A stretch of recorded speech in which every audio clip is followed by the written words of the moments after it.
Welcome to McPlum, simple solutions served daily. Hello everyone.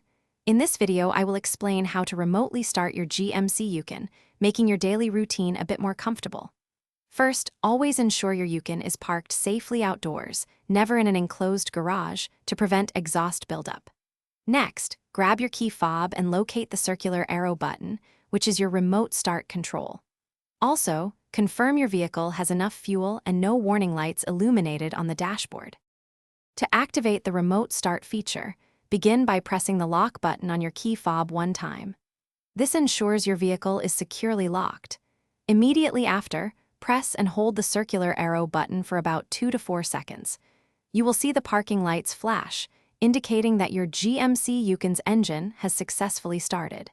For safety, the vehicle's doors will remain locked during this remote operation. Once remotely started, your GMC Yukon will run for a period of 10 minutes.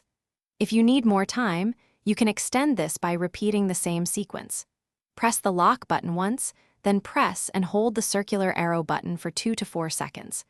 It is important to wait at least 30 seconds after the initial start before attempting to extend the runtime. This allows for a total remote runtime of 20 minutes. When you are ready to drive, simply enter your GMC Yukon. Insert your key into the ignition and turn it to the run position. This transfers control from the remote system to you, allowing you to shift the transmission out of park and drive away. If you wish to turn off the vehicle before entering, simply press and hold the circular arrow button on your key fob for 2 seconds, and the engine will shut down.